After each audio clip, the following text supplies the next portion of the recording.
Hi everyone, welcome to the bare minimum education.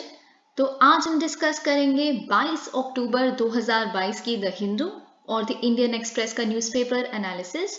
But before I start, I just want to say one thing, that in case you find these videos of some real help, you can always let me know that by commenting below, liking the video and subscribing to my channel if you haven't done that.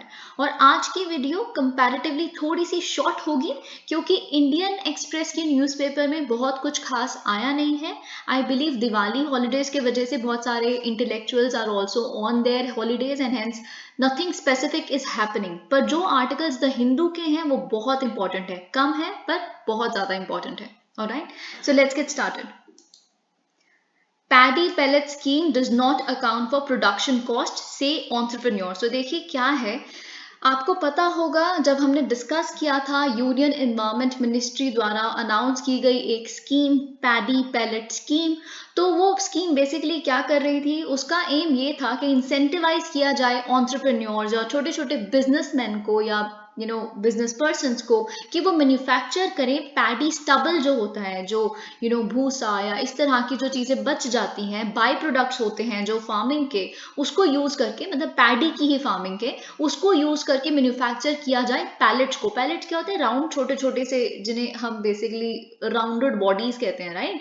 तो उसको बनाया जाए तो basically क्या होगा, फिर उसको आगे बेचा जाएगा। किसको बेचा जाएगा, जो थर्मल पावर प्लांट्स हैं उनको, और फिर वो कुछ कोल का अमाउंट रिप्लेस कर देंगे इन पेलेट से। इससे क्या होगा, दो चीजें सॉल्व हो जाएंगी। एक तो ये कि आप अपना कार्बन एमिशंस कम कर देंगे, थोड़ा सा पोल्यूशन पे, जो स्पेसिफिकली विंटर में इतनी ज्यादा स्टबल बर्निंग की वजह से पोल्यूशन हो जाता है, उस पर थोड़ा सा आप उसका टोल थोड़ा नीचे लाएंगे। साथ साथ में क्या होगा, जो हमारा एक इतना बड़ा एम है, जो हमेशा government is always emphasising upon that, so are the activist, के you should double the farmers income. उससे क्या होगा, देखिए एनीवेज ये उनके लिए तो जलाना ही है, फार्मर्स के लिए तो वेस्ट ही है ना। अगर आप इसका कुछ नहीं यूज करोगे तो वो जला देते हैं, ठीक है। तो जब आप ये जो इस तरह के एंटरप्रेन्योर्स हैं, जब फार्मर से बाय प्रोडक्ट्स खरीदेंगे, उसके लिए उनको पैसा मिलना स्टार्ट होगा, तो एक एडिशनल इनकम भी उनके लिए बन जाएगी। लेकिन इस आर्टिकल में कुछ कुछ शॉर्टकमिंग्स हैं इस स्कीम की, हम वो डिस्कस करेंगे। Alright, so let me just give it a cursory reading. देखिए, बेनिफिशियरीज ने कहा है that the scheme does not account for the actual cost of manufacturing and is unlikely to help with reducing pollution from stubble burning। तो देखिए यहाँ पे क्या लिखा है कि pellets जो मैन्युफैक्चर किए जाते हैं out of agricultural biomass when properly made would provide much more heat. देखिए बात यह है कि ऐसा नहीं है कि कोल और इसकी एफिशिएंसी में या कोल और इसके कैलोरीफिक वैल्यू में कुछ डिफरेंस है, बिल्कुल भी नहीं। ये उतना ही एफिशिएंट है, इनफैक्ट उससे भी ज्यादा कई चीजों में। कोल के से कंपेयर करें अगर हम कोल से, तो उससे भी कई चीजों में ज्यादा एफिशिएंट है, कैलोरीफिक वैल्यू सेम है एकदम, ठीक है। तो उस चीज से कोई डिफरेंस नहीं आएगा। And when properly made would provide much more heat, emit fewer than 50% of the particulate matter and only a fraction of the ash from burning an equivalent amount of coal. अगर उतने ही amount का कोल हम जलाएं, उतने ही amount के इस biomass के pellets को हम जलाएं, तो आप कंपेयर करेंगे तो 50% कम पार्टिकुलेट मैटर रिलीज होंगे। और आपको पता है कि विंटर पोल्यूशन जो स्पेशली दिल्ली और एनसीआर रीजन में होती है, उसमें सबसे ज्यादा जो इंपॉर्टेंट कंपोनेंट, जो सबसे ज्यादा डेंजरस कंपोनेंट भी पार्टिकुलेट मैटर होते हैं, क्योंकि वो इतने थिन होते हैं, इतने छोटे होते हैं कि वो आपको आपके लंग्स तक को पेनिट्रेट कर सकते हैं। ओके, तो ये चीज, और साथ साथ में ये चीज हमने डिस्कस कर ली कि इसके टू वे बेनिफिट्स हैं। ऑलराइट, तो अगर आपको पता हो, ये कुछ फैक्ट है जो आपको याद रखना है, that about 100 kg of pellets can replace a ton, यानी कि 1000 kg ऑफ कोल, ठीक है। आप जो 800 किलोग्राम का जो पेलेट्स बनाएंगे, वो बेसिकली 1000 किलोग्राम जो कोल को रिप्लेस कर सकते हैं, ठीक है। However establishing a plant with, अब देखिए सबसे इंपॉर्टेंट प्रॉब्लम ये है कि सरकार की स्कीम ने क्या कहा था। सरकार की पूरी स्कीम का अगर हम आउटले देखें तो एक वन टाइम स्कीम बोला गया था एनवायरमेंट मिनिस्ट्री द्वारा, आपको याद होगा। तो उन्होंने कहा था कि हम 50 करोड़ रुपए देंगे, जिसमें से 40 करोड़ यूज किया जाएगा पेलेट प्लांट्स के लिए और 10 करोड़ यूज किए जाएंगे टोरीफैक्शन प्लांट्स के लिए। टोरीफैक्शन प्लांट्स क्या होते हैं, देखिए बायोमास में बहुत सारा मॉइस्चर होता है, उसको भी तो ड्राई अप करना है हीट करके, ठीक है। तो उसके लिए भी ऑब्वियसली मशीन सेटअप करनी पड़ेगी। तो जो टोरीफैक्शन प्लांट्स के लिए अमाउंट यूज होगा वो 10 करोड़, और बाकी जो पैलेट प्लांट्स होंगे, पैलेट मैन्युफैक्चरिंग प्लांट्स होंगे, वो 40 करोड़। अब देखिए यहाँ पे एक और बात लिखी है कि अगर एक प्लांट एस्टैब्लिश करना हो जिसमें सिर्फ एक सिंगल पैलेट मेकिंग मशीन है, ठीक है, जो अराउंड 1 टन ऑफ पैलेट बनाती है हर घंटे में, तो उसकी कॉस्ट पड़ जाती है 1 से 1.5 करोड़ रुपए। तो आपने 50 करोड़ रुपए दिए, 40 करोड़ इसमें से पैलेट प्लांट्स को दिए, तो मतलब सिर्फ 40 ही फर्म्स खुल सकती हैं, ज्यादा से ज्यादा भी। तो आप कैसे इसको एक वायबल स्कीम बना पाएंगे, ठीक है, ये चीज। और दूसरी इसकी सबसे बड़ी जो शॉर्टकमिंग है स्कीम की ये है कि आप सिर्फ पैडी स्टबल पे निर्भर हैं। किसी एक्टिविस्ट ने ये बोला और किसी एंटरप्रेन्योर ने ये भी बोला है कि देखिए जो कुछ उत्तर प्रदेश में बहुत सारा शुगर केन बायोमास इकट्ठा होता है, तो उसको भी आप अलाउ करिए। अब राजस्थान में बहुत सारा मस्टर्ड रेसिड्यू बचता है, उसको आप इंक्लूड करिए। क्योंकि देखिए सिर्फ अब इस तरह के जो फार्मर्स हैं जो उगाते ही इन तरह की क्रॉप्स को हैं, फिर वो तो एलिजिबल ही नहीं है इस गवर्नमेंट ग्रांट के अंदर।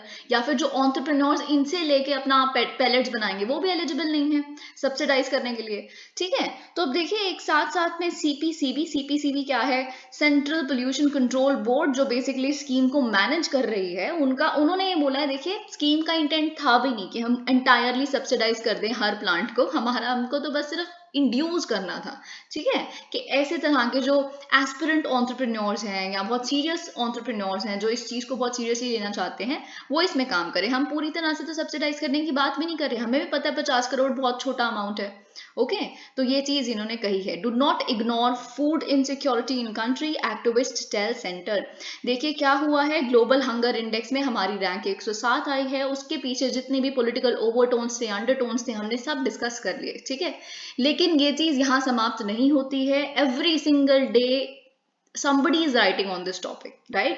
तो अब यहाँ पे कुछ एक्टिविस्ट क्या कह रहे हैं, देखिए इंटेलेक्चुअल्स की डिबेट्स अलग है, लेकिन एक्टिविस्ट जो फील्ड लेवल पे काम करते हैं उनसे थोड़ा सा हम जान लेते हैं कि उनके क्या एप्रीहेंशंस हैं।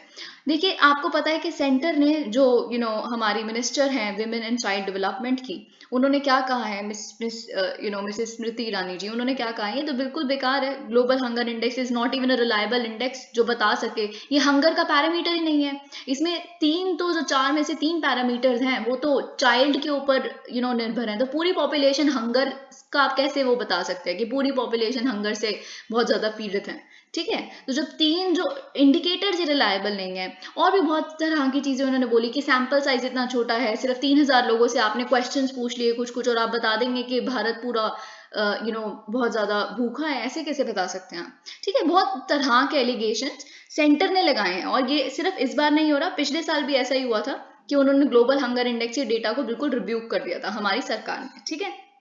तो अब देखिए जो एक्टिविस्ट हैं उनका ये कहना है कि सेंटर का जो स्टैंड है, कि सेंटर और साथ में ये भी कहती है कि इतनी सारी सेंट्रल स्कीम्स चलाई हमने, स्पेशली कोविड पैंडेमिक के टाइम पे, आपको पता है प्रधानमंत्री गरीब कल्याण अन्न योजना, उन चीजों को तो देखता ही नहीं। ग्लोबल हंगर इंडेक्स बनाते हुए जो इफ्प्री है वो देखता ही नहीं, कंसिडर ही नहीं करते आप ये सारी चीजें, ठीक है। और अब भारत जैसे इतने बड़े देश के लिए आप 3000 लोगों से पूछोगे सिर्फ, बहुत इस तरह की चीजों को देखिए इन एक्टिविस्ट ने कहा है, ठीक है, हम समझते हैं आपकी एलिगेशंस क्या हैं, बट कीपिंग दैट असाइड, हमें तो लगता है कि बिल्कुल सर्वे सही कहता है, ये जो इंडेक्स है वो बिल्कुल सही कहता है, क्योंकि जो हमारे पास डेटा आ रहा है, नेशनल डेटा आ रहा है अनएम्प्लॉयमेंट पे, या जो वेजेस स्टैग्नेंट हो गई हैं। देखिए अनएम्प्लॉयमेंट बहुत बढ़ रही है, 45 ईयर्स में पहली बार इतनी अनएम्प्लॉयमेंट है।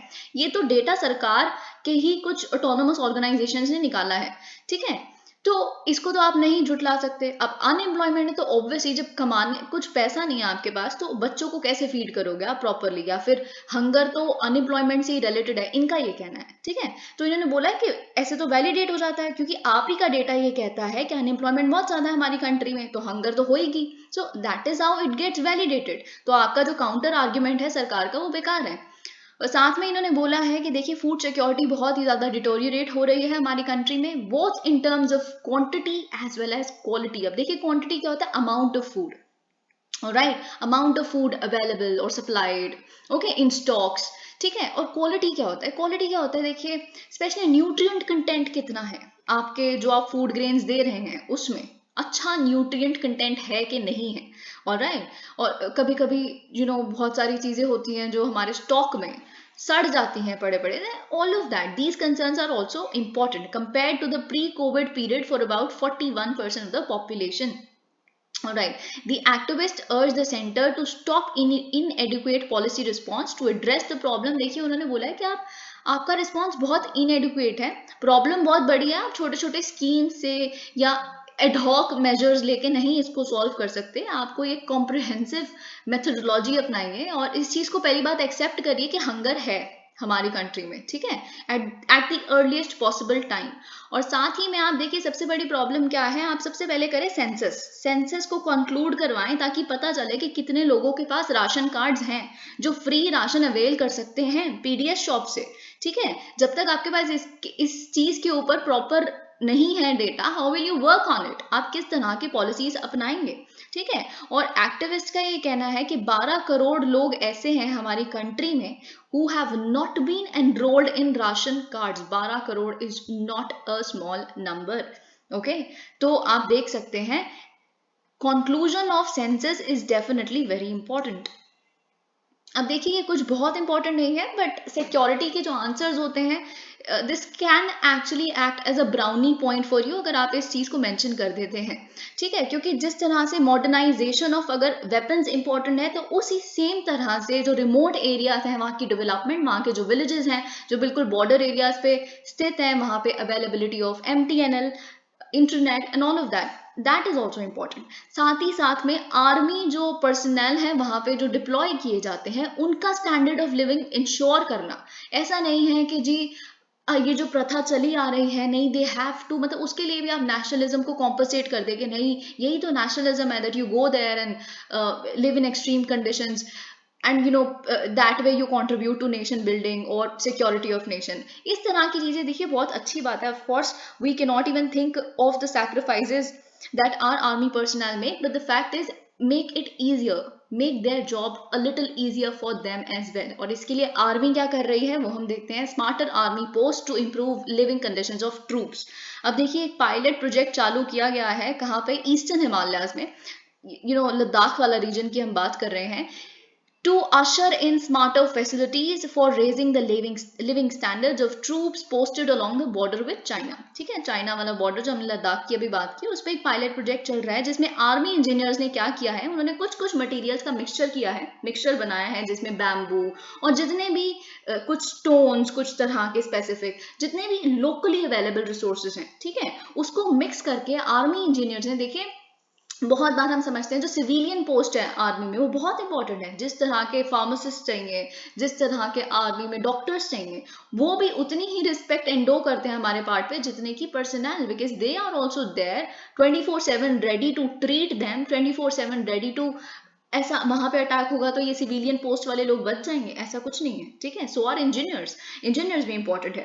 तो देखिए यही इन्होंने क्या किया है, इस तरह के मिक्सचर्स किए हैं और first of its kind integrated post बनाया है beyond 10,000 feet above mean sea level in the Tawang sector of western Arunachal Pradesh in November 2021। अब देखिए ये पहले स्टार्ट हुआ था अरुणाचल प्रदेश वाले रीजन से, अरुणाचल प्रदेश वाले रीजन जो तवांग सेक्टर है, वेस्टर्न जो हमारा पड़ता है वेस्टर्न अरुणाचल प्रदेश रीजन, वहां पे पहले आर्मी इंजीनियर्स ने क्या किया, इस तरह के लोकल रिसोर्सेज को कंबाइन करके इस तरह के घर बनाए जहाँ पे प्रॉपर स्पेस होगी, हाइजीन मेंटेन होगा और लिविंग स्टैंडर्ड्स इंश्योर करने के लिए जहाँ पे ठंड कम होगी, इस तरह के मटेरियल्स यूज किए हैं, प्रॉपर स्पेस होगा and all of that, this water availability, ये सारी चीजें, बेसिक एमिनिटीज जो हैं, ठीक है, पावर रिक्वायरमेंट्स, ये सारी चीजें मेंटेन की जाएंगी इन पोस्ट में, इन बेसिकली स्पेसेस में, ओके। तो यही चीज को अब पायलट बेसिस पे यहाँ पे भी इम्प्लीमेंट किया जा रहा है, ऑलराइट। तो हम देख लेते हैं अब इंटरनेशनल रिलेशंस के कुछ आर्टिकल्स। देखिए I will discuss this article in an editorial जो इसी न्यूज़पेपर में आया है, बट लेटर, ऑलराइट। तो देखिए क्या हुआ है, आपको पता है CPC का जो कांग्रेस मीटिंग चल रही है, it is set to amend constitution with Xi Jinping eyeing the status of Mao. तो देखिए आपको पहली बार बेसिक तो पता होना चाहिए माओ कौन थे। माओ सबसे बड़े लीडर थे जो CPI माओइस्ट लेनिनिस्ट जो पार्टी हमारे यहाँ पे बैंड है एज ए टेररिस्ट आउटफिट, तो वो कहाँ से अपनी इंस्पिरेशन लेते हैं, माओ से। माओ वॉज अ मार्क्सिस्ट, ठीक है, वो भी रेवोल्यूशन लाए थे, वो एक पीजेंट थे मामूली काफी, और उन्होंने अपने मनी लेंडर्स और अपने जो ओनर्स थे लैंड के, उनके खिलाफ रेवोल्यूशन लीड किया था और धीरे धीरे ऊपर बढ़ते हुए नेशनलिस्ट जो रूल कर रहे थे उस समय चाइना को, उनको डिफीट करके अपना कम्युनिस्ट राज एस्टैब्लिश किया था चाइना में, और उन्हीं की लेगेसी आज तक चाइना फॉलो कर रही है। तो आप समझ सकते हैं माओ का क्या स्टैचर है चाइना के और चाइना के लोगों के आंखों में। ठीक है, तो ये बात आपको पता होनी चाहिए। अब हम देखते हैं यहाँ क्या लिखा है।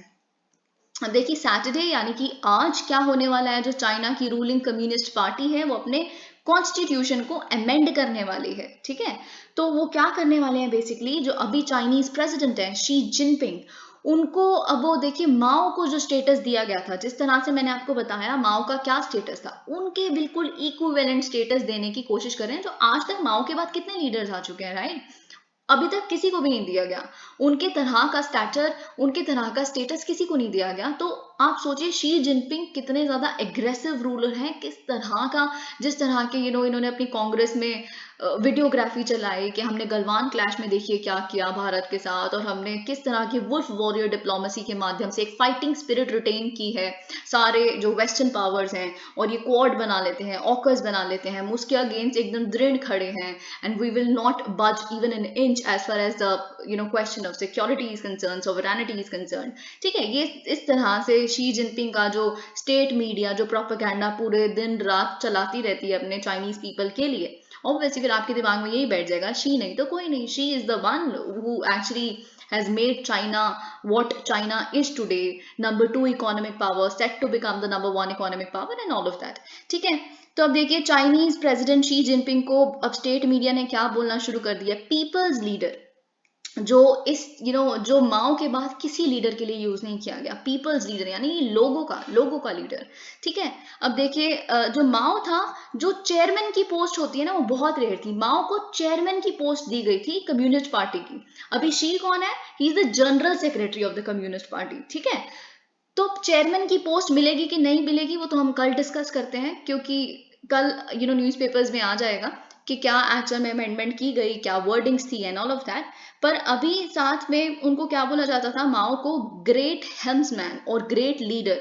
हेल्म्समैन कौन होता है, हेल्म्समैन इज बेसिकली जब एक नौका होती है उसको जो डायरेक्शन देता है अपने चप्पू से, ही इज द वन जो मतलब लीड करेगा पूरी कंट्री को, एकदम डायरेक्शन दी जिसने चाइना को। ठीक है, अब मिस्टर शी को साथ साथ में क्या बोला जाता है, ये तो हमने देख लिया माओ का, मिस्टर शी को पीपल्स लीडर बोला जा रहा है एंड ऑल ऑफ दैट। यहाँ पे बोला मिस्टर शी को और क्या क्या रेफर किया जा रहा है, the core of the party, the people's leader and the commander in chief of army. आपको पता है पीएलए को रूल कौन करते हैं, मिस्टर शी करते हैं, प्रेसिडेंट रूल करते हैं। ठीक है, तो अभी जो बहुत रिसेंटली पता नहीं कहाँ से ये रूमर्स फैले थे कि वहां पे एक कू हो गया है, वहां की आर्मी ने हटा दिया है मिस्टर शी को, ये बिल्कुल बकवास है। इन तरह के रूमर्स कभी चाइना इज नॉट पाकिस्तान और चाइना इज नो म्यांमार, वहां पे ऐसा कुछ नहीं हो सकता, क्योंकि वहां के कमांडर इन चीफ जो है वही एक्चुअल में पीएलए कौन है, पीएलए वहां के गवर्नमेंट की या फिर वहां के स्टेट की कोई आर्मी नहीं है। पीएलए जो पीपल्स लिबरेशन आर्मी है बेसिकली, वो जो कम्युनिस्ट पार्टी है उनकी आर्मी है, तो कम्युनिस्ट पार्टी उसको रूल करती है, ये सरकार उनको यानी कि जो लीडर है वो उनको रूल करते हैं, तो वो अगेंस्ट कैसे उनके कू कर सकते हैं, वो इतनी पावरफुल है ही नहीं। ठीक है, as well as a great Marxist statesman, ये भी उन्हें बोला जा रहा है, Marxist statements with global vision, इस तरह की बातें बोली जा रही हैं।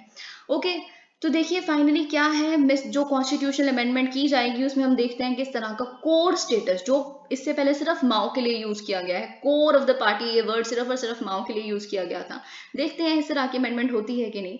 अब साथ में देखिए क्या है, कॉन्स्टिट्यूशनल अमेंडमेंट 2017 में भी हो चुकी है, जो 5 साल पहले कांग्रेस की पार्टी कम्युनिस्ट पार्टी की कांग्रेस हुई थी, 19th कांग्रेस। ठीक है, उसमें बेसिकली अमेंडमेंट में क्या हुआ था, Xi Jinping thought on socialism with Chinese characteristics for a new era, ये बेसिकली फ्रेज ऐड किया गया था कि चाइना क्या है, चाइना सोशलिज्म में बिलीव करता है, पर चाइना का अपने तरह का सोशलिज्म है, हम बहुत यूनिक है, हमारे कैरेक्टरिस्टिक फीचर्स बहुत अलग हैं, वो शी जिनपिंग का थॉट है उससे प्रभावित है, हमारा तरह का जो सोशलिज्म है, ये ऐड किया गया था, ये फ्रेज।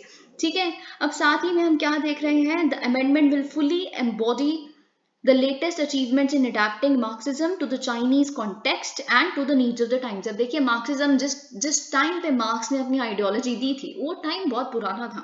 अब आज का टाइम, आज की चाइना बहुत डिफरेंट है। ये लोग मार्क्सिस्ट तो हैं पर ऑफ कोर्स चाइना की जो नीड है उसको भी मार्क्सिज्म को थोड़ा मॉडिफाई करना पड़ेगा उसको एक्रियो करने के लिए। तो यही तरह की चीजें अमेंडमेंट में लिखी जाएंगी, हम कल देखेंगे क्या एग्जैक्टली। मिस्टर शी अब साथ में 2018 में आपको पता है मिस्टर शी ने क्या किया था, अबॉलिश कर दिया था कि 2 बार ही सिर्फ प्रेसिडेंट बन सकते हो आप, एक इंसान 2 बार ही सिर्फ प्रेसिडेंट बन सकता था 2018 तक। पर अब आपको पता है कि mister Xi is set to become the president of China for the 3rd term. ठीक है, तो तीसरा टर्म उनको मिलने ही वाला है और आज मिल जाएगा। तो वो चीज उन्होंने 2018 में ही हटा दी थी। टू टर्म लिमिट जैसे यूएस में होता है इस तरह की लिमिट उन्होंने हटा दी थी। एक बंदा 2 बार ही प्रेसिडेंट नहीं बन सकता, कितनी बार भी बन सकता है, अनलिमिटेड टाइम्स। तो शी जिनपिंग तो अपनी पूरी उम्र के लिए बन चुके हैं, खैर वहां के leader. China makes a push for global green dominance. Now this is something very important. Some of the facts are also very important. Some of the lessons we can learn as Indians is also important. अब देखिए क्या है, ये जो communist party की कांग्रेस चल रही है इसी में बेसिकली साथ में साइडलाइंस पे क्या बातें चल रही हैं, आपको ये बात पता होनी चाहिए कि इन्वायरमेंट एक वो इशू है जहां पे चाइना और इंडिया बहुत ज्यादा कन्वर्ज करते हैं। Definitely China is also doing a lot in this direction and so is India. तो ये एक बायलैटरल आप कह सकते हैं पॉइंट है, या एक बायलैटरल बेसिकली ऐसी चीज है जिसपे हम हमेशा डिस्कस कर सकते हैं। The doors would always remain open. So is counter terrorism. पर काउंटर टेररिज्म में चाइना कर तो बहुत रहा है, पर द फैक्ट इज कि जब भी हम पाकिस्तान बेस्ड किसी भी टेरर ग्रुप को कहते हैं कि डेजिग्नेट करिए लिस्ट में 1267 लिस्ट में सैंक्शंस कमेटी में, तो हर बार वो उन्हें ब्लॉक कर देते हैं ये कह के हमें होल्ड पे रखना पड़ेगा क्योंकि हमें और इन्फॉर्मेशन चाहिए, ये कौन है, टेररिस्ट है भी है कि नहीं है, हम इनकी फैमिली देखेंगे और रिसर्च करेंगे।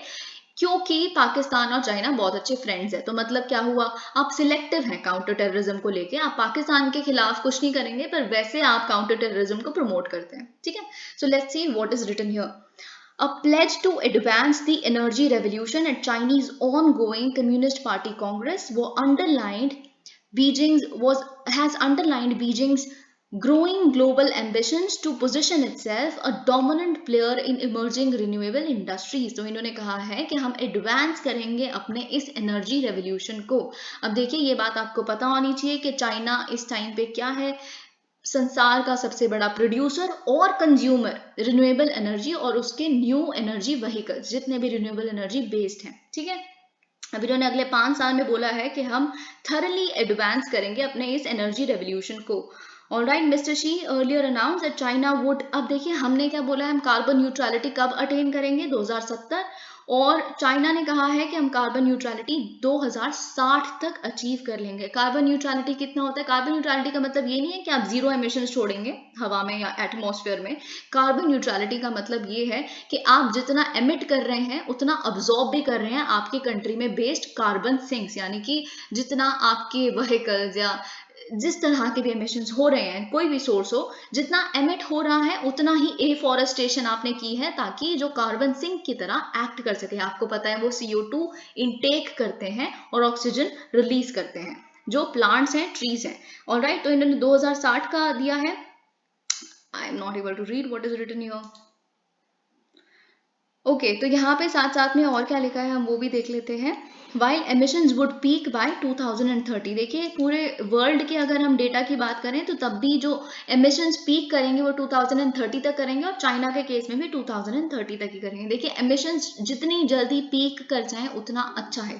पीक क्या होता है कि ये है सबसे ज्यादा emission जिस टाइम पे होगा, मतलब जिस ईयर तक आपके एमिशंस इंक्रीज करते रहेंगे फिर अचानक से उस पॉइंट के बाद डिक्लाइन होने शुरू हो जाएंगे। तो जितना जल्दी आप पीक अटेन करेंगे उतना ही अच्छा है, क्योंकि उसके बाद हमेशा के लिए आपके जो एमिशंस हैं वो डिक्लाइन ही करते रहेंगे। ओके, तो ये चीज इन्होंने बोली है। He said initiatives would be advanced to reach, अब देखिए कह रहे हैं कि हम जल्दी जल्दी पीक लाने की कोशिश करेंगे in a well planned and phased manner in line with the principle of building the, अब देखिए उन्होंने बोला है कि हम इस प्रिंसिपल को फॉलो करेंगे that we will build the new before discarding the old. मतलब कि हम ऑलरेडी रिन्यूएबल एनर्जी को कि जितने भी तरह की रिन्यूएबल एनर्जी में स्टेप्स लेने हैं पहले ही लेकर रखेंगे पीक आने से पहले ही, ताकि जब हमें बिल्कुल शिफ्ट करना हो हम ओल्ड को यानी कि फॉसिल फ्यूल्स को गिव अप करें, तो हमारे लिए रिन्यूएबल एनर्जी का सोर्स बिल्कुल रेडी हो. Okay, the move away from coal has however taken a recent hit on account of energy. अब देखिए रिसेंटली क्या हुआ था, आपको अगर याद हो हमने एक वीडियो में डिस्कस किया था, ये चाइना में बहुत ज़्यादा क्लाइमेट चेंज इश्यूज दिखने शुरू हो गए हैं, क्योंकि चाइना में बहुत ही बार देखिए, एक कंट्री हमारे जो वेस्ट में स्थित है यानी कि पाकिस्तान, वहाँ पे अगर फ्लड्स देखी जा रही हैं, तो एक कंट्री जो हमारे ईस्ट में, नॉर्थ ईस्ट में बसी हुई है चाइना, वहाँ पे हमें ड्राउट्स देखने के लिए मिल रहे हैं. ठीक है, तो आपको पता है कि चाइना का जो इलेक्ट्रिसिटी है बहुत हद तक हाइड्रो पावर से आता था. वहाँ की जो युवांग रिवर थी and all of that, Yangtse है ना, तो यांगत्से रिवर तो ऑलमोस्ट पूरी सूख गई थी. ठीक है, तो क्यों? क्योंकि जिस तरह के ड्राउट्स वहाँ पे हैं. तो अब देखिए, जब आपका हाइड्रो पावर इलेक्ट्रिसिटी कम हो जाएगा, ये सोर्स आप कम कर देंगे, तो आप कहाँ से लाएंगे? तो फिर चाइना ने कहा बिल्कुल डरने की कोई बात नहीं है, इलेक्ट्रिसिटी तो हम तब भी प्रोड्यूस करेंगे, तो कोई बात नहीं, हम कोल बर्न करना शुरू कर देंगे. ठीक है, तो इन्होंने बहुत सारा कोल इंपोर्ट करना शुरू कर दिया. तो देखिए ये क्या बन जाता है, ये एक आप कह सकते हैं विशियस साइकिल बन जाती है.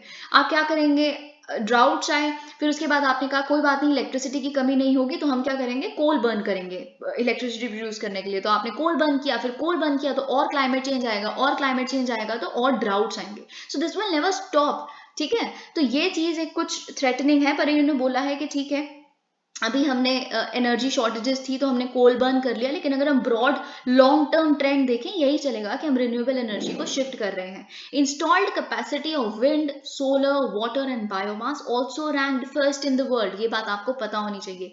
As did the size of carbon trading market. Carbon trading market भी सबसे बड़ी मार्केट कौन प्रोवाइड करता है? चाइना. ठीक है, जो ग्रीन बॉन्ड्स है सबसे ज्यादा उसकी मार्केट भी कहाँ है? चाइना में.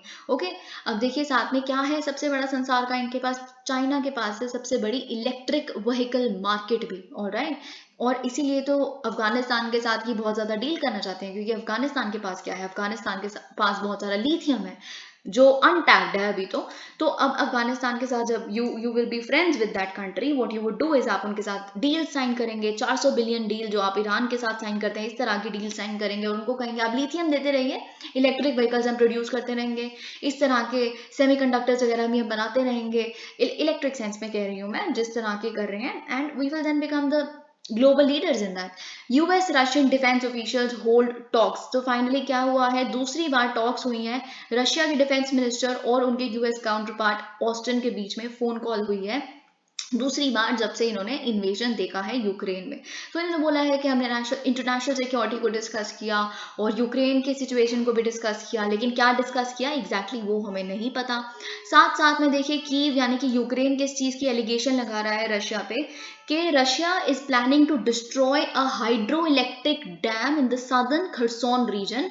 तो इन्होंने यही चीज बोली है कि यूक्रेनियन सोल्जर्स जो हैं वो खरसोन की तरफ तेजी से बढ़ रहे थे, अब इसलिए रशिया हमें क्या थ्रेटन कर रहा है कि हम इस हाइड्रो इलेक्ट्रिक डैम को डिस्ट्रॉय कर देंगे, जिससे क्या होगा, thousands of people जो who are actually living around the lower Dnipro river would be in danger of rapid flooding अगर उस डैम को डिस्ट्रॉय कर दिया गया तो. राइट, देखिए ये बात है कि रशिया कुछ ज्यादा ही डिस्ट्रक्टिव मेजर्स अपना रहा है. This war as soon as possible should come to an end, otherwise India की ये भी एक बहुत अनकंफर्टेबल पोजीशन है. हम कब तक रशिया को सपोर्ट करते रहेंगे? हम पे कितने क्वेश्चंस उठते हैं कि हम ऐसे खूनी देश को क्यों सपोर्ट कर रहे हैं. See, there is a lot between us. There is so much to cherish between India and Russia, and nobody is denying that. But the fact is, Russia को भी थोड़ा सा एम्बेरसमेंट जो हम जैसी कंट्रीज को उनके साथ डील करके देखने की पड़ सकती है वेस्टर्न पावर्स द्वारा, उस पर ध्यान देना चाहिए. State governments cannot enter into broadcasting on their own I&B ministry. देखिए ये एक स्टेटमेंट की तरह आ सकता है, क्योंकि आपको लगता है कि जितनी भी एक्सट्रीम स्टेटमेंट्स होती है वो नेसेसरली गलत ही होती है, which is wrong, completely wrong. यही चीज समझ आ गई है एग्जामिनर्स को, so stay away from this norm. Okay, तो अगर स्टेटमेंट आई कि एक एडवाइजरी जो इंफॉर्मेशन एंड ब्रॉडकास्टिंग मिनिस्ट्री ने इशू की है, इस एडवाइजरी के तहत क्या लिखा है, नो मिनिस्ट्री और department of the governments at the centre, states and union territories and their associated entities should enter into broadcasting or distribution of broadcasting activities in future. तो ये चीज इन्होंने बोली है, ना तो आप अभी ब्रॉडकास्ट करेंगे अपने स्तर पे कोई भी, चाहे सेंटर की कोई मिनिस्ट्री हो, चाहे स्टेट की, चाहे यूनियन टेरिटरी की, आपका खुद का कोई ब्रॉडकास्टिंग चैनल या रेडियो चैनल, टेलीविजन चैनल नहीं होना चाहिए। आपको ब्रॉडकास्ट करवाना है कुछ भी तो आप प्रसार भारती से करवाइए, ठीक है। Prasar Bharati is an autonomous organisation which is the actually the whole and sole responsible body for this, ठीक है। तो इन्होंने बोला है कि जो अभी प्रेजेंटली या ऑलरेडी ब्रॉडकास्ट कर रहे हैं अपने कंटेंट को, दे हैव बीन टोल्ड कि आप इसको जल्दी से जल्दी शिफ्ट कर जाइए। कहाँ पे शिफ्ट करिए? पब्लिक ब्रॉडकास्टर जो प्रसार भारती है, ठीक है। और and the entities distributing the broadcasting content have been asked to extract themselves from it by आप December 31, 2023 तक गिव अप कर दीजिए जो आप अपने चैनल्स के थ्रू ब्रॉडकास्ट कर रहे हैं उन पे, और प्रसार भारती पे शिफ्ट कर जाइए। ऑलराइट, अब देखिए ये डिसीजन क्यों लिया गया है, क्योंकि बहुत सारी कमिटीज ने इस पर्टिकुलर मुद्दे पे, इस पर्टिकुलर टॉपिक पे अपनी रिकमेंडेशंस इस तरह की दी हैं, ठीक है। जो telecom regulatory authority of India, उसने भी रिकमेंडेशन दी थी। सुप्रीम कोर्ट की judgement in the cricket association of Bengal case, उसमें भी यही चीज रिकमेंडेशन आई थी। और साथ ही में लॉ मिनिस्ट्री की जो लीगल ओपिनियन है वो भी सेम ही है। Okay, among those who could be impacted by, अब देखिए कौन होंगे जो इम्पैक्ट होंगे इन केस एडवाइजरी से, information and broadcasting ministry case advisory से। जो तमिलनाडु के खुद का ऐसा चैनल है, तमिलनाडु कलवी टीवी या फिर अरासू केबल, ठीक है। साथ ही में आंध्र प्रदेश गवर्नमेंट का भी IPTV है। तो इस तरह की चीजों को स्टेट गवर्नमेंट को गिव अप करना पड़ेगा। और उन्होंने बोला है, देखिए इंफॉर्मेशन एंड ब्रॉडकास्टिंग मिनिस्ट्री जो है वो नोडल एजेंसी है for all the matters relating to broadcasting, hence the name, ठीक है। और इसीलिए the advisory said that the power of legislation, अगर कोई भी लॉ बना सकता है इन तरह के टॉपिक्स पे, पोस्ट पे, टेलीग्राफ्स पे, ये भी तो सारे ब्रॉडकास्टिंग के ही माध्यम है, ठीक है। अभी थोड़े आउटडेटेड लगते हैं पर थे तो, और है तो डेफिनेशन में, टेलीफोन, वायरलेस ब्रॉडकास्टिंग, ठीक है। And others like forms of communication, और भी किसी तरह का फॉर्म है कम्युनिकेशन का, तो उस पर अगर आपको एक लॉ बनाना है इन तरह के टॉपिक्स पे, वो एक्सक्लूसिव प्रिविलेज है इस तरह की, किसके पास? सेंटर के पास, ठीक है। यही इन्होंने बोला है, exclusive privilege to grant licences in respect of telegraphs and power rested with the centre, state government तो इसमें कुछ कर भी नहीं सकती, ठीक है। The importance of Prasar Bharati which is an independent statutory body would also not be lost sight of. The Tarai has suggested that the body should fulfill the legitimate aspirations of government entities as regards broadcasting activities, while at the same time recommending, अब देखिए साथ साथ में और क्या ensure करना है इस एडवाइजरी ने बोला है, arms length relationship between, Prasar Bharati एक इंडिपेंडेंट बॉडी है, देखिए आप इंडिपेंडेंट ही रहें, आप न्यूट्रल ही रहें, आप ब्रॉडकास्टिंग में कुछ फ्रिंज नहीं कर सकते। सरकार और आपके बीच में आर्म्स लेंथ का डिस्टेंस रहना चाहिए ताकि आपकी ऑटोनॉमी और फंक्शनल इंडिपेंडेंस फर्दर स्ट्रेंथन हो सके। ऑलराइट, ये चीज लिखी है। अब देखिए, to implement the decision, the entry of central, state, union territory governments into broadcast activity for educational purposes would be allowed through Prasar Bharati route, given the fact covid pandemic के time पे आपको पता है किस तरह के डिफिकल्टीज आई थी। तो केरला की अगर मैं बात करूँ स्पेसिफिकली, तो केरला ने भी एक इस तरह की केबल चलाई थी जिससे जितने भी क्लास के बच्चे हैं, जैसे 11th क्लास के लिए लेक्चर्स हुआ करेंगे, ब्रॉडकास्ट होगी जनरल पब्लिक के लिए।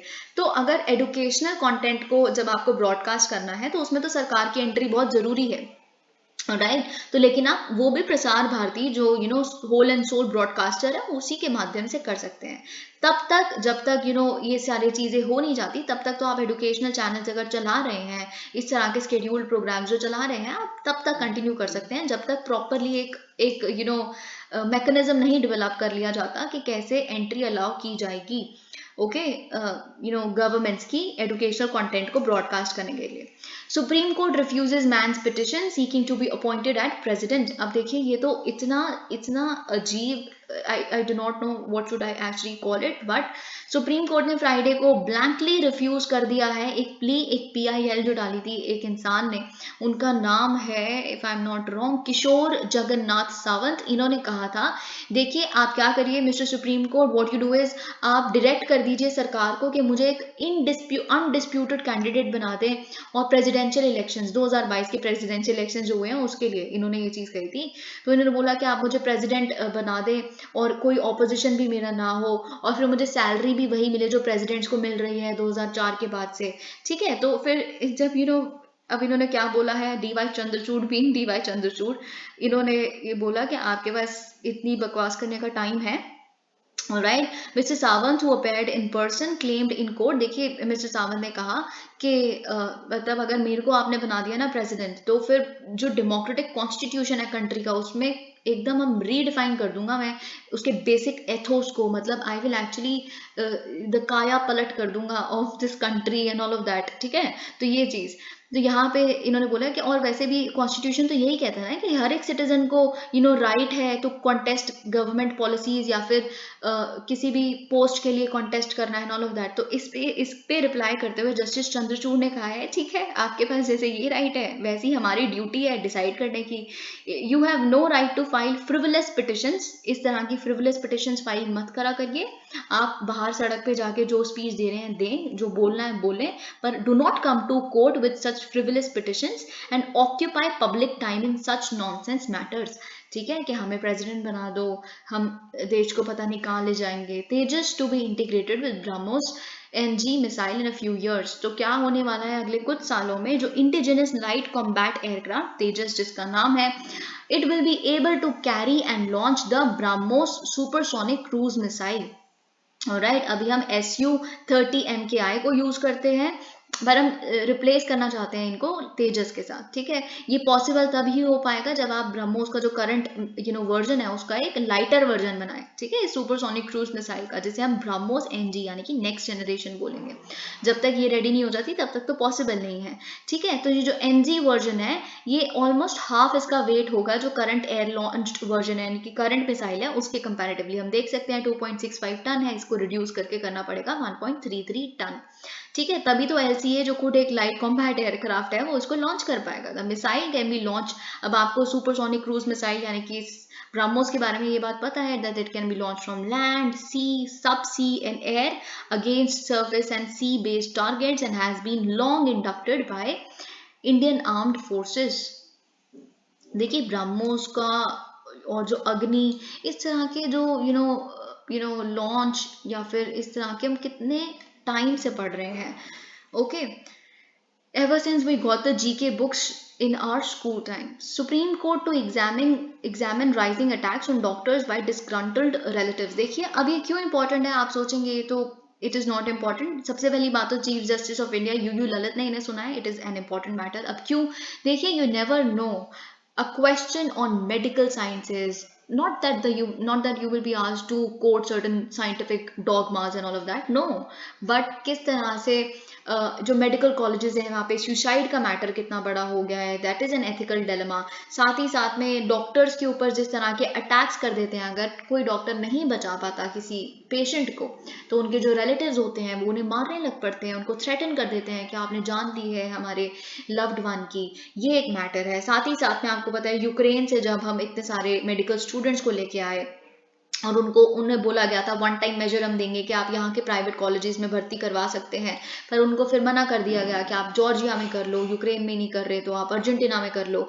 ये इस तरह से आप कॉम्प्रिहेंसिव मैनर में ये डॉक्टर वाला जो कंसेप्ट है उसको देखने की कोशिश करिए। ठीक है, साथ में बहुत तरह की गाइडलाइंस जो IMC है वो लेके आ रही है पिछले कुछ दिनों में। साथ ही में क्या हो रहा है, जो एम्स है, एम्स ने रिब्यूक कर दिया, एम्स के बहुत सारे डॉक्टर्स ने और जो अंदर काम करते हैं, कि VIP कल्चर हम अभी अब पढ़ेंगे, VIP कल्चर हम टॉलरेट नहीं करेंगे कि मिनिस्टर्स जब भी आएंगे यहाँ पे या फिर कोई MLA MP आएंगे तो हम उनको स्पेशल ट्रीटमेंट दें। क्यों, मतलब उनको क्यों हम प्रायोरिटी देंगे, अगर किसी और की जान जा रही है तब भी हम मिनिस्टर को क्यों देखेंगे सबसे पहले, इस तरह की बातें। ठीक है, तो इसीलिए पूरा होलिस्टिक मैनर में देखिए। सुप्रीम कोर्ट ने फ्राइडे को बोला है कि हम डेफिनेटली इंटरवीन करेंगे, देखने के लिए हम एग्जामिन करना चाहते हैं क्या किस तरह के सर्कमस्टांसेस बन गए हैं या बन जाते हैं कि हम राइजिंग अटैक्स देख रहे हैं और क्रिमिनल केसेस रजिस्टर होते हुए देख रहे हैं मेडिकल डॉक्टर्स के खिलाफ, किनके द्वारा, डिसग्रंटल्ड पेशेंट्स और रिलेटिव्स के द्वारा, जो काफी निराश हो जाते हैं और गुस्से में आ जाते हैं अपने किसी लव्ड वन को ठीक होते हुए ना देखकर। ठीक है, अब देखिए ये bench was led by chief justice of India UU Lalit, और देखिए किनके रिस्पॉन्स में एक पिटिशन फाइल की गई थी। एक यंग डॉक्टर थी अर्चना शर्मा, उन्होंने सुसाइड कर लिया अभी बहुत रिसेंटली, क्योंकि FIR उनके अगेंस्ट लॉन्च की गई थी राजस्थान में कि उन्होंने मर्डर किया है एक पेशेंट का। ठीक है। तो उनके हस्बैंड ने, अर्चना शर्मा जी के हस्बैंड ने ये पिटिशन डाली है कि देखिए इसमें हमारा कोई कसूर नहीं होता, हम बहुत अच्छे से अपनी ड्यूटी करते हैं, पर ये तो जो होना है वो होना है ना, मतलब जो हो रहा है हम एक हद तक किसी की जान बचा सकते हैं, ठीक है।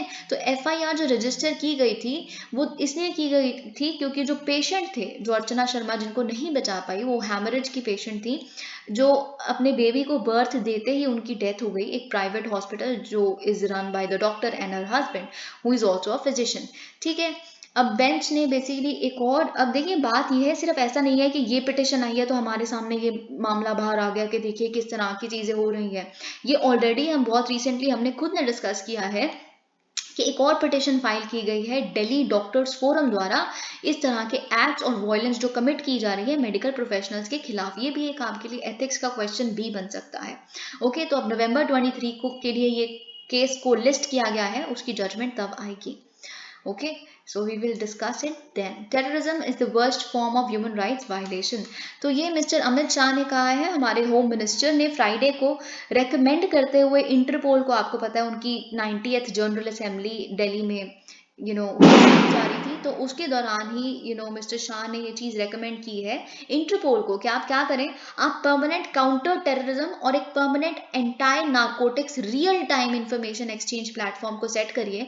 Real time in the sense जैसे ही होगा फटाफट आप उसको डिस्ट्रीब्यूट कर देंगे उस इन्फॉर्मेशन को, फिर जहां भी वो इंसान होगा या उसके लिंक्स जिस कंट्री से भी सोर्स्ड होंगे वो पता चल जाएगा, क्योंकि इन्फॉर्मेशन रियल टाइम ट्रांसफर हो रही है ना। ऐसा नहीं कि आज है फिर आप केस उसके खिलाफ दर्ज करो, फिर हम रिपोर्ट तैयार करेंगे, फिर भेजेंगे एक महीने के अंदर की डेडलाइन के अंदर, तो this is all nonsense. Gone are the times जब ऐसा होना चाहिए।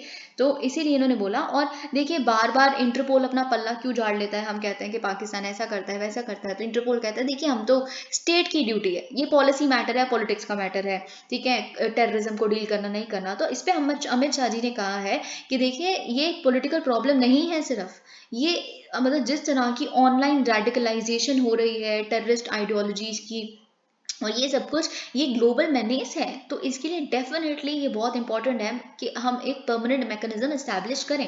इन्होंने डिस्क्राइब किया है टेररिज्म को as the worst form of human rights violation, ठीक है। तो इन्होंने बोला है इसीलिए कि देखिए सबसे पहले तो हम टेररिज्म की डेफिनेशन को बनाते हैं। देखिए सबसे बड़ा मुद्दा जो इंडिया पिछले कितने सालों से 1990 से इंडिया ने तो एक सजेस्ट भी कर दिया टेररिज्म की डेफिनेशन ये होनी चाहिए यूनाइटेड नेशंस को, पर यूनाइटेड नेशंस की कुछ countries, so called sophisticated western countries like the USA, वो कहते हैं देखिए टेररिज्म में वो इंक्लूड मत करिए जो हमारी कंट्री की ट्रूप्स बाहर जाके, जैसे अफगानिस्तान, वियतनाम, इधर जाके जो एक्ट कमिट करती है, उनको टेररिज्म की डेफिनेशन से हटा दो, बाकी सब कुछ टेररिज्म है। ऐसे कैसे हो सकता है?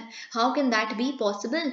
टेररिज्म तो टेररिज्म है, छोटा बड़ा स्मॉल बिग, या फिर इस तरह की एक्सक्लूसिव डेफिनेशन तो हो ही नहीं सकती। इसकी डेफिनेशन तो बहुत इंक्लूसिव होनी चाहिए और इस पर जनरल कंसेंसस आप लाइए, हर कंट्री को अग्री करना पड़ेगा टेररिज्म होता क्या है। कोई डेफिनेशन नहीं है टेररिज्म की, जो आप याद करते हैं वो भी इस तरह की के इस तरह की आइडियोलॉजी अपनाना जिससे फियर जनरेट हो सके, that is a cliché statement, मतलब वो कोई एक कॉम्प्रिहेंसिव वो नहीं है डेफिनेशन। तो सबसे पहले तो यही ओके वुड वीकन। अब देखिए गुड टेररिज्म, बैड टेररिज्म, अब देखिए वो यूएसए क्या कहती है, जो हम करते हैं दैट इज गुड टेररिज्म, जो हम बाकी कंट्रीज में जाके इन्वेड कर लेते हैं कि हम तो बचाने आए हैं आपको, दैट इज गुड टेररिज्म। जो तालिबान जैसी कंट्रीज करती हैं वो, तालिबान जैसी जो रजीम्स करते हैं वो, दैट इज बैड टेररिज्म, है ना। तो टेररिज्म क्या होता है? टेररिज्म में लोगों की जान जाती है, जान जाना में आप गुड बैड नहीं कर सकते, ठीक है।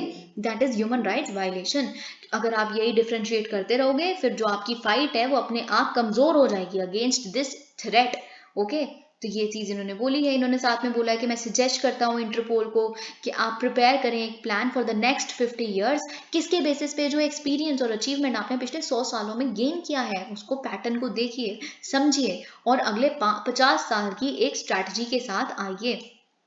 अब देखिए आपको पता है, हमने कल ही डिस्कस कर लिया था। सी ये चीज तो हमने बहुत पहले देख ली थी जिस दिन ट्रस्ट अपॉइंट की गई थी। I had said even that day कि टुडे और tomorrow Rishi Sunak would be the prime minister of United kingdom, और इसकी लाइकलीहुड बहुत ज्यादा हो गई है अब तो, क्योंकि since the fact that Truss has resigned. Okay, हमने 5 फैक्टर्स, 5 रीजंस क्या है कि क्यों ट्रस्ट इतनी फोर्स हो गई, लिस्ट ट्रस्ट क्यों उन्हें रिजाइन करना पड़ गया, ये हमने कल के इंडियन एक्सप्रेस के एक्सप्लेन सेक्शन में डिस्कस कर लिया है। तो ये जो ऊपर लिखा है ये बिट्स एंड पीसेस में थोड़ा बहुत वही लिखा है, नॉट इवन वेरी इंपॉर्टेंट। अब हमें देखना है अब क्यों इंपॉर्टेंट हो जाता है यूके का अपनी जो पॉलिटिकल इंस्टेबिलिटी है उसको स्टेबलाइज करना बहुत इंपॉर्टेंट है। देखिए यूके को ये नहीं याद रहा कि जो इंडिया है, जो आप एक टाइम पे जिन्हें अपना कॉलोनी बना लिया था आपने, जिनको आप स्लेव्स की तरह ट्रीट करते थे, वही कंट्री आज आपको टेक ओवर करके फिफ्थ लार्जेस्ट इकोनॉमी बन चुकी है। ठीक है, तो आप एक चीज में तो ऑलरेडी रेस में पीछे हार गए हैं, वर्ल्ड फोरम में। ठीक है, और साथ साथ में आपको मतलब सी ऑफ कोर्स यूके के लोगों को तो बहुत कंसर्न होना चाहिए कि हमारा ग्लोबल प्रेस्टीज किस तरह से डिटोरिएट हो रही है। आप कर लो ब्रेग्जिट, ठीक है, ब्रेग्जिट कर लेंगे हम और हम फिर नंबर 1 बन जाएंगे independently, we will rise there and here, echelons को हम टच कर लेंगे।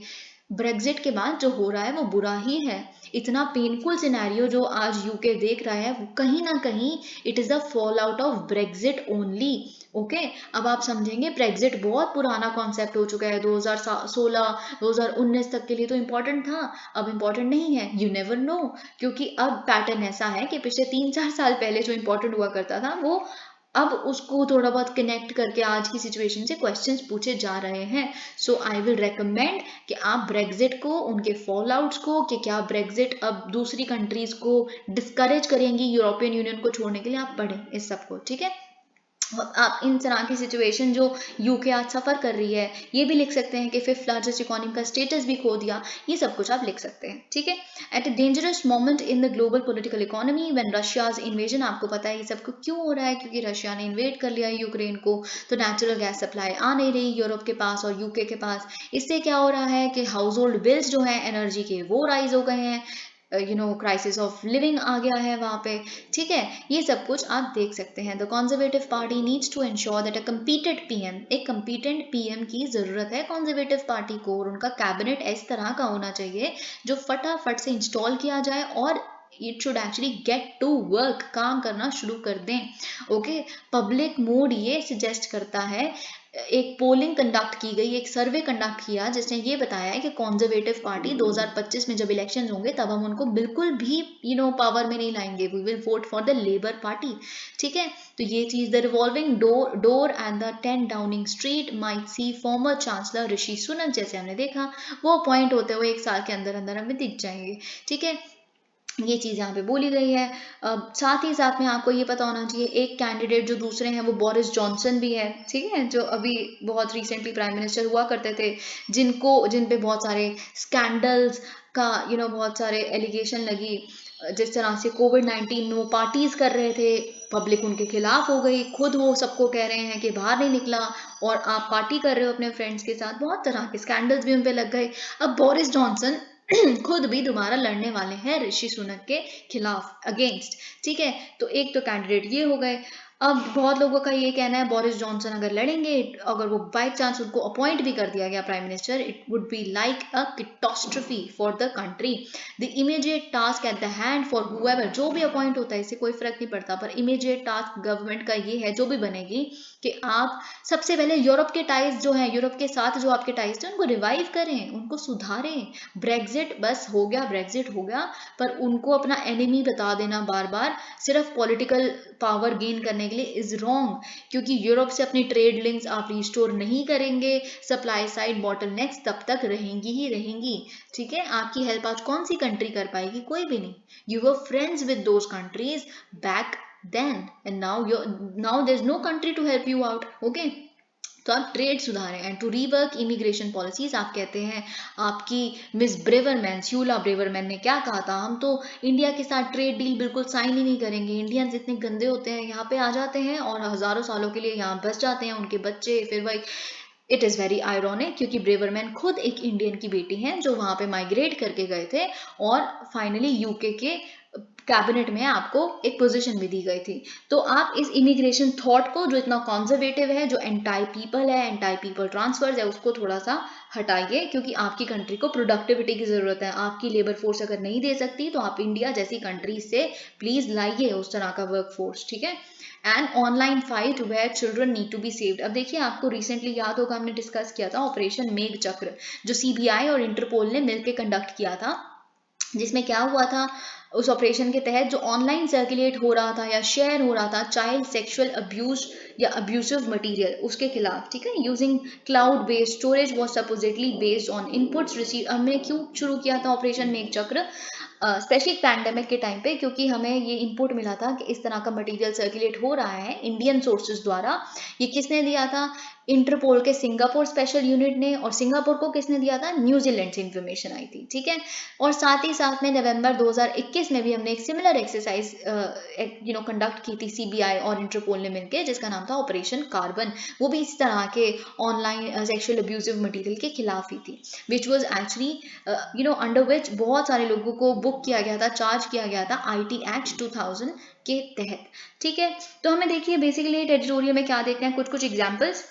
ओके, फिर हमें देखना है कि इंडिया ने अभी तक क्या किया है इस फील्ड में चिल्ड्रन के प्रोटेक्शन में। It can be a question, ठीक है। चाइल्ड ट्रैफिकिंग, चाइल्ड पोर्नोग्राफी, या फिर जिस तरह से आप देख रहे हैं अडॉप्शन, चाइल्ड अडॉप्शन का जो कॉन्सेप्ट है, ये आप ट्रिनिटी में देखिए इन कॉन्सेप्ट्स को और कॉम्प्रिहेंसिव वे में प्रिपेयर करिए। इसीलिए कुछ एग्जाम्पल्स आप यहाँ से नोट डाउन कर सकते हैं। इंडिया ने क्या स्टेप्स लिए हैं सो फार, वो आप नोट डाउन कर सकते हैं, और क्या आगे ले सकते हैं वो भी, ठीक है। तो ये चीज़। अब देखिए इन इंडिया दो व्यूइंग, अब देखिए इंडिया की अगर हम बात करें, आप व्यू कर सकते हैं adult pornography in private, it is not an offence. लेकिन अगर आप सीख करते हैं, मांगते हैं किसी से कि आप मुझे भेज दो, या फिर आप ब्राउज करते हैं, सर्च करते हैं, डाउनलोड कर लेते हैं, या फिर एक्सचेंज करते हैं child pornography, it is an offence punishable under the IT act. Okay लेकिन जो इंटरनेट सर्विस प्रोवाइडर्स हैं, जो बेसिकली इंटरमीडिएट काम करते हैं, वो तो एक प्लेटफॉर्म है, उनको क्या पता चल रहा है उन पे क्या होस्ट हो रहा है, किस तरह का कंटेंट डल रहा है, नहीं डल रहा, इसीलिए वो लायबल नहीं होते for any third party data. Okay तो ये चीज़ अगर सरकार को वो नहीं बताता कोई इंटरनेट सर्विस प्रोवाइडर कि देखिए हमारे प्लेटफॉर्म पे इस तरह का मटेरियल सर्कुलेट हो रहा है, तो वो उन पे सरकार किसी तरह की पेनल्टी नहीं लगाती है, उनको कोई जेल टर्म नहीं देती उनके ऑफिशियल्स को, बिकॉज यू आर एग्जेम्प्ट।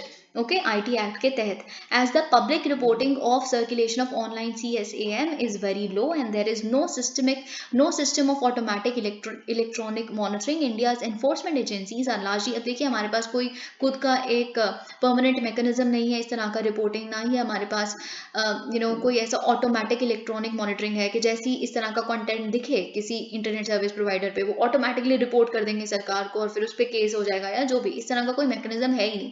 तो हम किन की इंफॉर्मेशन पे निर्धारित रहते हैं? फॉरेन एजेंसीज की अपनी रिक्वेसाइड इंफॉर्मेशन। जैसे कि अभी हमने देखा ऑपरेशन मेघ चक्र हमने क्यों चलाया था, क्योंकि सिंगापुर के यूनिट से हमें ये इंफॉर्मेशन आई थी, ठीक है। तो इसीलिए ज़रूरी है कि हमारे पास खुद का मैकेनिज्म हो। अब हम एक एग्जांपल देख लेते हैं, जैसे अमेरिका में है। अमेरिका में क्या है, एक नॉन प्रॉफिट ऑर्गेनाइजेशन है, the national centre for missing and exploited children. अब देखिए ये क्या करती है, एक प्रोग्राम चलाती है साइबर टिप लाइन, ठीक है। This you should note down, क्योंकि इंडिया ने भी इससे मिलकर कुछ किया है, इसके साथ कोलैबोरेट करके। ये साइबर टिप लाइन के माध्यम से क्या करते हैं, for public and electronic service providers to report, जो पब्लिक और इलेक्ट्रॉनिक सर्विस प्रोवाइडर्स है, जैसे हमने ISPs ऊपर देखा, इनको रिपोर्ट करना है अगर किसी तरह का उनको शक है कि किसी तरह का चाइल्ड सेक्सुअल एक्सप्लॉयटेशन हो रहा है या मटेरियल इस तरह का सर्कुलेट कर रहा है, ठीक है। ISPs आर दस mandated to report the identity and location of individuals suspecting of violating the law, ठीक है। तो ये चीज आपको पता होनी चाहिए।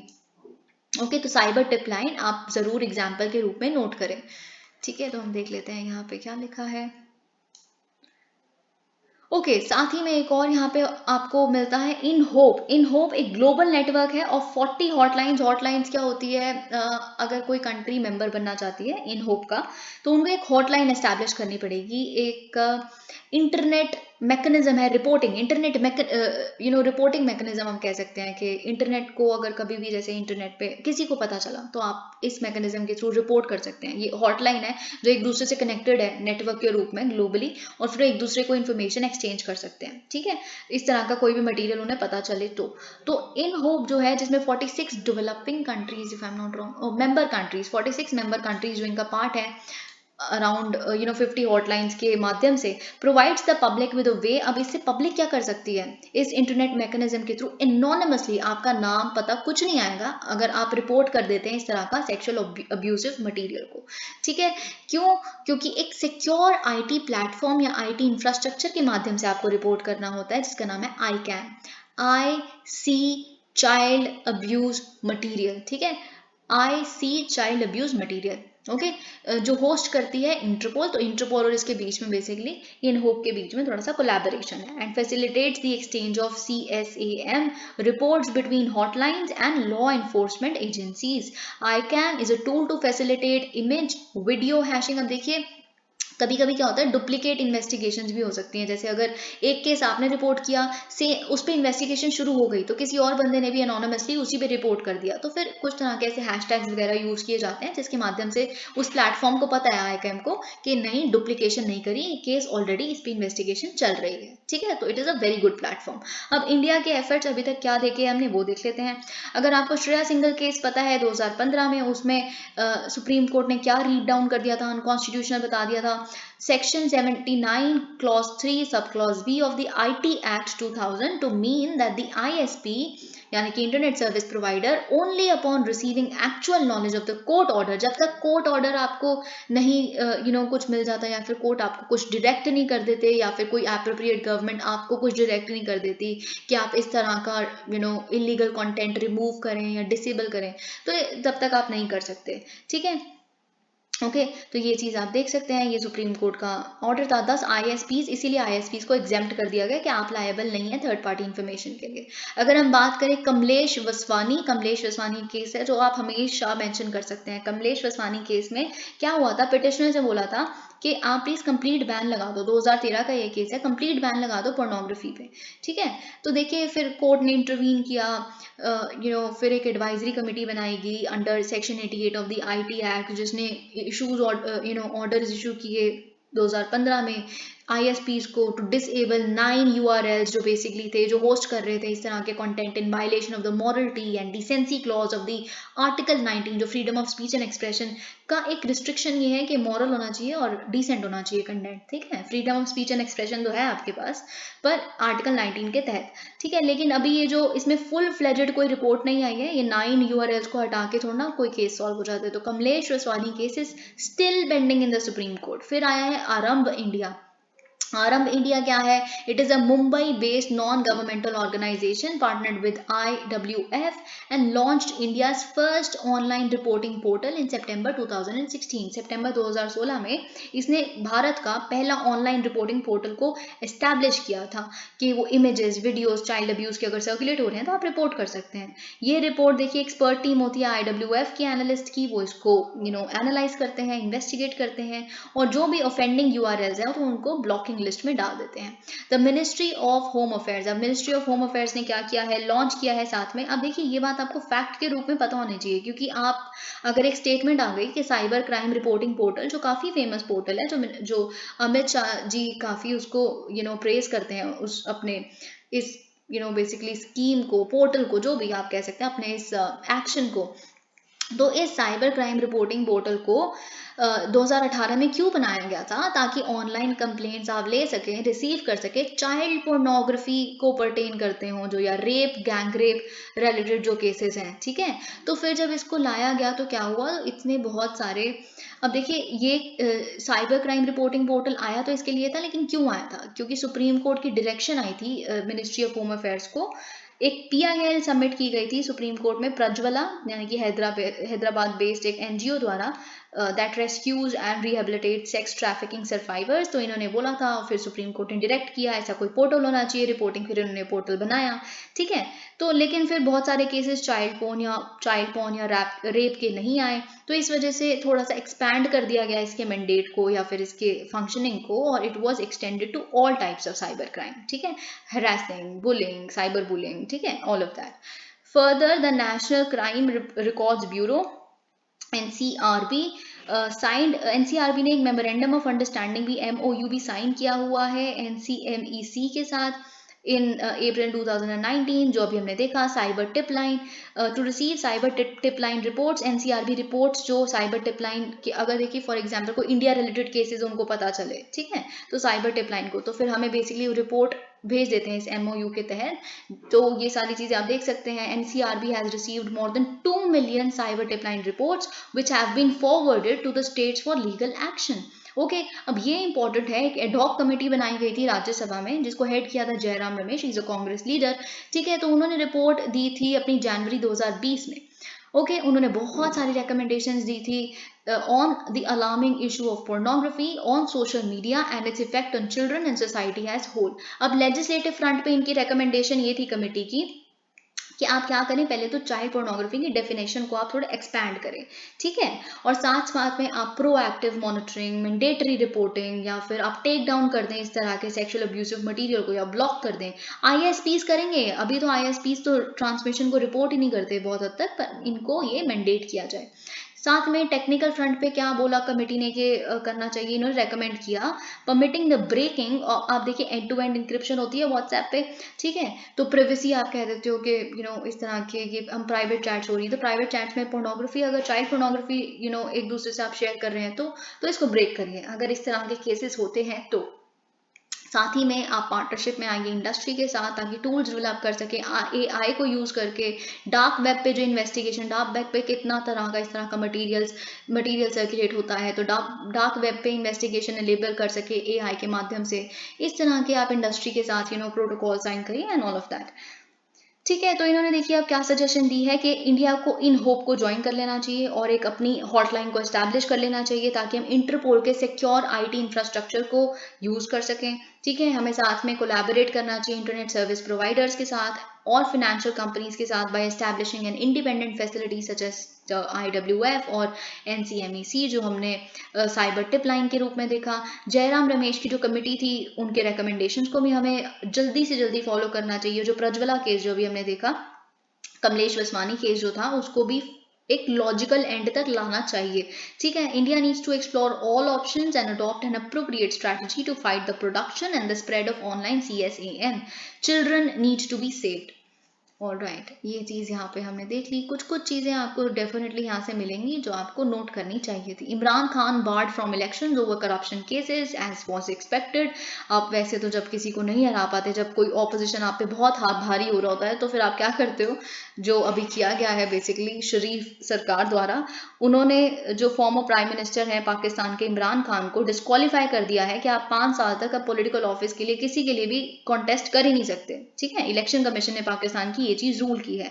क्यों की है? उन्होंने बोला है कि बहुत सारे करप्ट प्रैक्टिसेस में इन्वॉल्व थे, बहुत सारे गिफ्ट्स लिया करते थे फॉरेन लीडर्स द्वारा, और फिर कभी ऑफिशियल्स को हमारी कंट्री के बताया ही नहीं कि ये वो गिफ्ट्स क्या थे, इतने बड़े बड़े गिफ्ट्स थे, वो कहते थे नहीं मैंने खुद खरीदा है, ये है वो है, इस तरह का कभी नहीं। तो इट इज लाइक वायलेटिंग हमारी कंट्री के क्लॉजेस, ओके। अब देखिए जो इनकी पार्टी है इमरान खान की, उन्होंने बोला है हम तो ऑब्वियसली हाई कोर्ट में इसको इसके खिलाफ लड़ेंगे। आपने कह दिया, इसका मतलब ये थोड़ा है कि 5 साल तक हम इलेक्शन ही नहीं लड़ेंगे। Pakistan is out of FATF grey list on terror funding as was expected. जैसा हमने कल डिस्कस किया था, 4 साल हो गए थे, 2018 में इनको लिस्ट किया गया था ग्रे लिस्ट में, जो क्या होता है इंक्रीज्ड मॉनिटरिंग की, टेरर फंडिंग तो नहीं कर रहे, बहुत ज़्यादा ध्यान रहता है पूरी इंटरनेशनल कम्युनिटी का इनके ऊपर।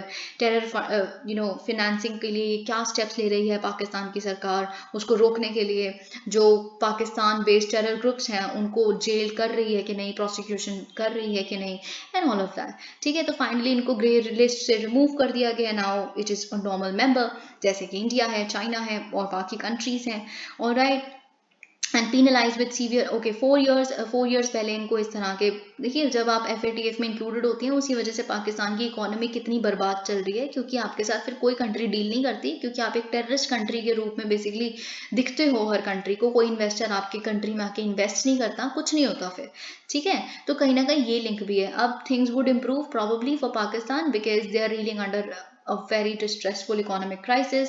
अब पाकिस्तान को फाइनली एक रिप्राइज मिल गया है, ऑल राइट, तो ये हम देख सकते हैं रिएक्टिंग टू द, अब देखिए इस पे मिनिस्ट्री ऑफ एक्सटर्नल अफेयर्स ने क्या बोला है हमारे, कि पाकिस्तान को कंटिन्यू रखने चाहिए इन तरह के एफर्ट्स को जो क्रेडिबल हो, वेरीफिएबल हो, इरिवर्सिबल हो, सस्टेनेबल हो, किस तरह के एक्शन जो उनकी सॉइल से टेरर अटैक्स कंडक्ट किए जाते हैं उनके खिलाफ, ठीक है। Take immediate action against hate speech supreme court. अब देखिए ये बहुत इंपॉर्टेंट है, हमने थोड़े दिन पहले देखा था कि कैसे टेलीविजन के माध्यम से, के मीडियम से किस तरह की हेट स्पीच फैलाई जा रही थी, ये KM जोसेफ ने बोला था। अब हम देखते हैं सुप्रीम कोर्ट ने फ्राइडे को क्या बोला, it is important for you why. Basically इन्होंने कहा है that it is tragic what we have reduced religion to in the 21st century and a climate of hate prevails in the country। इन्होंने बोला कि हमने अब धर्म को, रिलीजन को क्या अब इस 21वीं सेंचुरी में भारत की क्या समझा जाता है? It is tragic, it is painful कि रिलीजन अब कैसा मैटर बन चुका है और क्या समझा जाता है। If you are anti religion, you are anti nationalist, इस तरह की बातें, और जो हेट स्पीच प्रिवेल कर रही है कंट्री में, ठीक है। और साथ ही में इन्होंने डायरेक्ट किया है, आई रिपीट डायरेक्ट किया है, जो भी सुप्रीम कोर्ट ने डायरेक्ट किया it becomes the law. Okay, इन्होंने डायरेक्ट किया है पुलिस को और अथॉरिटीज को जितने भी कंसर्न है कि आप इमीडिएटली और सुओ मोटो, आप पे कोई एफआईआर रजिस्टर कर रहा है नहीं कर रहा, आके कोई केस आपके लेके आ रहा है आपके पास कि नहीं लेके आ रहा, आपको खुद लगता है हेट स्पीच अगर फैल रही है आपके डिस्ट्रिक्ट में, आपके आसपास, आप केस रजिस्टर करिए against the hate speech makers without waiting for a complaint to be filed. अब ये कौन सा बेंच था? It was a bench of Justice K M Joseph and Hrishikesh Roy. उन्होंने ऑर्डर किया है बिना किसी हेजिटेशन के आप कंप्लाई करें। ओके, अब इन्होंने बोला है कि एनी हेजिटेशन टू कंप्लाई, अगर कोई पुलिस ऑफिसर या कोई भी अथॉरिटी अगर कंप्लाई नहीं करता हमारी इस डायरेक्शन के साथ, अगर आप इसमें कोई हिचकिचाहट दिखाते हैं सरकार के प्रेशर में आके या किसी भी पॉलिटिकल पार्टी के प्रेशर में आके, तो फिर अगर आप नहीं ये चीज़ करते तो डेफिनेटली आपके ऊपर contempt of the Supreme court की प्रोसीडिंग्स लगाएंगे हम, कि आपने हमारे इस डायरेक्शन को नहीं माना, ठीक है, वो कंटेम्प्ट को माना जाएगा। ओके, यही चीजें आप देख सकते हैं। The court directed the FIR should be registered and criminal proceedings initiated against the makers of hate speech irrespective. देखिए, ऐसा नहीं है कि आप किसी पर्टिकुलर रिलीजन को चूज करें। देखिए, अगर ये हिंदू है तो इनके खिलाफ हम सिर्फ केस रजिस्टर करेंगे, या फिर हिंदू मुस्लिम है तो हम सिर्फ मुस्लिमों के माइनॉरिटी कम्युनिटी के अगेंस्ट, चाहे वो क्रिश्चियन है उनके अगेंस्ट ही केस रजिस्टर करेंगे इस तरह के। तो इस तरह का सिलेक्शन नहीं होना चाहिए। ओके, तो ये चीज देखिए, स्पेसिफिकली प्राइमरली दिल्ली, उत्तर प्रदेश, उत्तराखंड, जहाँ पे सबसे ज्यादा हेट स्पीचेस के केसेस आते हैं, इनके लिए स्पेसिफिकली पुलिस ऑफिसर्स के लिए ये चीज लाई गई है, ये डायरेक्शन लाई गई है, ये गाइडलाइंस लाई गई हैं, ठीक है। और राइट, क्योंकि इन तीनों स्टेट्स के जो बेसिकली जितने भी पुलिस चीफ्स हैं, they have to submit reports on action taken on hate speech cases. अब देखिए, कपिल सिब्बल और बाकी जो सीनियर एडवोकेट्स हैं उन्होंने बोला हम बहुत बहुत बहुत थैंकफुल हैं कि आपने इस तरह की चीज़ दे के आए, हम आपको थैंक यू कर ही नहीं सकते। तो के एम जोसेफ ने रिप्लाई में कहा है कि हमने तो बहुत छोटा किया है, जिस तरह का स्टेप ज़रूरी है और जिस तरह का क्लाइमेट अभी हमारी कंट्री में बन गया है, जो ज़रूरी है हमने तो we have done only a little for it. Okay, AIIMS nixes SOP order after protest by doctors. देखिए, वही वीआईपी कल्चर जो मैंने आपको बताया था मिनिस्टर्स को पहले, अब फाइनली इसको, इस ऑर्डर को विड्रॉ कर लिया गया है, ठीक है। Spend at least 5% of travel expenses on local product says PM in Uttarakhand. PM ने क्या कहा है? पीएम मोदी ने ये बोला है, ये भी टूरिज्म में ही आपका और लोकल जो टूरिस्ट सेक्टर में, या फिर वैसे भी जो लोकल वर्कफोर्स होती है, जो आर्टिसंस हैं, हैंडीक्राफ्ट बना रहे हैं, कुछ भी उस पर्टिकुलर जगह के लिए जो फेमस है, यूनिक है, इन तरह के लोगों को उनकी इनकम को प्रमोट करेगा, ठीक है। टूरिज्म का ही एक अब बाय प्रोडक्ट कह सकते हैं इस तरह की बातें। मिस्टर मोदी ने कहा है कि देखिए, आप कहीं भी जा रहे हैं, कहीं भी ट्रैवल कर रहे हैं, तो आप लोकल गुड्स पे कम से कम अपने पूरे ट्रैवल एक्सपेंडिचर का 5% जरूर खर्च करिए। इससे क्या होगा? इंक्रीज होगी इनकम ऑफ द लोकल्स, ठीक है। ये चीज इन्होंने कही है।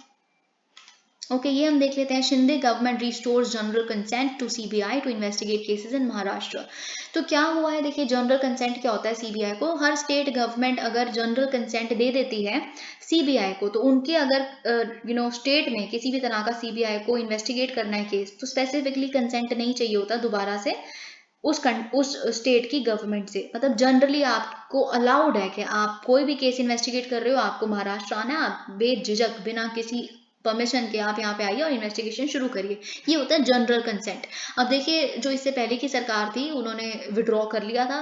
देखिए, इट इज पॉलिटिक्स, क्योंकि शिंदे गवर्नमेंट जो है, जो प्रेजेंट गवर्नमेंट है बीजेपी, उससे अलाइड है, तो इस वजह से, क्योंकि बीजेपी को बहुत सारे सीबीआई केसेस चलाने होते हैं, स्पेशली जो उनके ऊपर अभी एलिगेशंस हैं, जैसे सीबीआई का मिसयूज किया जा रहा है, ईडी का मिसयूज किया जा रहा है, आईटी ऑफिशियल्स का, this is what the critics से, राइट।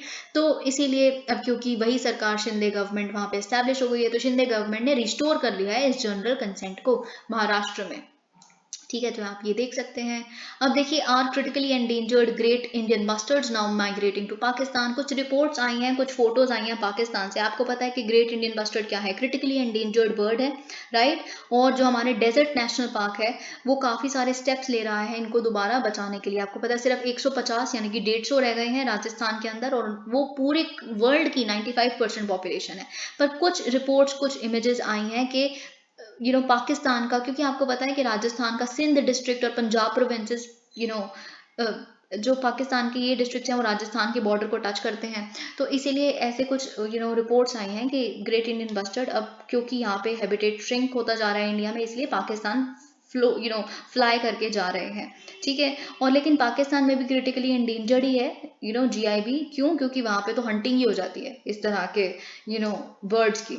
तो इट इज़ समथिंग जहाँ पे हमें कोलैबोरेट करना चाहिए, at least central panel to probe illegal axing of trees in national park. ये देखिए, आपको ये बात भी पता होगी कि क्या हुआ है जिम कॉर्बेट नेशनल पार्क में, हमने डिस्कस किया था कि वहाँ पे बहुत सारी रिपोर्ट्स ऐसी आई हैं जो फॉरेस्ट सर्वे ऑफ इंडिया की रिपोर्ट आई है जिन्होंने ये बोला है कि परमिशन तो बहुत ही कम, एक सवारी वहाँ पे चालू की जा रही है जिसका नाम है पाखरो टाइगर सवारी प्रोजेक्ट, ठीक है, जो इस टाइगर रिजर्व में चालू की जा रही है। उसके लिए सिर्फ परमिशन दी गई थी 163 ट्रीज को कट करने के लिए, ठीक है, पर उसके लिए कहा जा रहा है कि 6000 ट्रीज को कट किया गया है इलीगली। तो इसीलिए NGT ने कहा है कि हम डायरेक्ट करेंगे यूनियन गवर्नमेंट को कि एक स्पेशलाइज कमेटी एस्टैब्लिश करें इसमें इन्वेस्टिगेट करने के लिए जो इलीगल कटिंग हुई है। Thank you so much.